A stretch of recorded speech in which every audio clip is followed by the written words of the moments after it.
وَمِنْهُمْ أُمِّيُّونَ لَا يَعْلَمُونَ الْكِتَابَ إِلَّا أَمَانِيَّ وَإِنْهُمْ إِلَّا يَظُنُّونَ، اور ان میں سے بعض ان پڑھ ہیں جو زبانی پڑھنے کے سوا اللہ کی کتاب کا علم نہیں رکھتے، اور وہ صرف بس گمان ہی کرتے ہیں، ظن رکھتے ہیں، گمان کرتے ہیں کس چیز کا جی۔ اور ان میں سے بعض ان پڑھ ہیں جو زبانی پڑھنے کے سوا اللہ کی کتاب کا علم نہیں رکھتے۔ اب اللہ تعالیٰ نے ان آیات میں کئی گمراہ فرقوں کا ذکر کیا ہے، بیان کیا ہے۔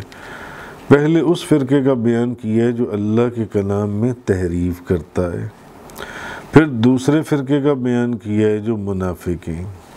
پھر تیسرے فرقے کا بیان کیا ہے جو بحث کرتے ہیں، جو ضد سے کام لیتے ہیں جی، جو ضد سے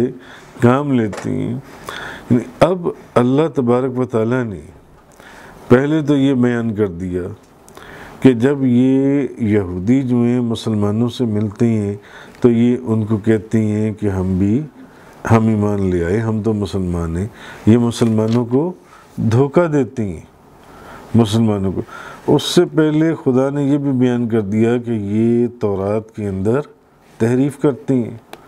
اس کلام کے اندر تحریف کرتے ہیں جو انہوں نے خدا سے سنا۔ اچھا، اب ان کے فرقوں کا بیان ہے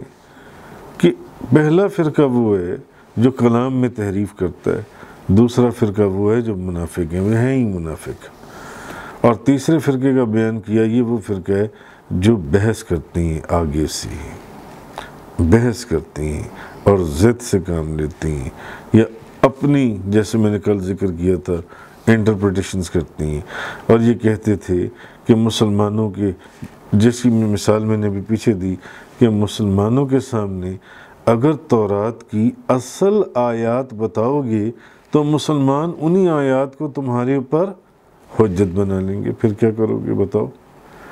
اس کے بعد اب چوتھے فرقے کا ایک چوتھا فرقہ اور بھی ہے جس کا اللہ پاک یہودیوں کے اندر بیان کر رہا ہے کہ یہ وہ لوگ ہیں جو ان پڑھ ہیں، پڑھے لکھے نہیں ہیں جی۔ ان کو اللہ تعالیٰ نے امیین فرمایا۔ امی وہ شخص یعنی جو لکھتا ہے نہ پڑھتا ہو، یعنی جس طرح ماں کے بدن سے بغیر پڑھے لکھے پیدا ہوا تھا اسی حالت پر ہو اور کسی سے علم نہ لیا ہو۔ جیسے ہمارے ہاں بھی ایسا ہوتا ہے کہ بعض وہ لوگ ہیں جو قرآن مجید کی عبارت کو معنی سمجھے بغیر پڑھتی ہیں، معنی سمجھے بغیر پڑھتی ہیں۔ ایک یہ بھی ہے کہ کسی چیز کو اس کے معنی سمجھنے کے بغیر پڑھنا جی، اور اس کے اندر کسی چیز کی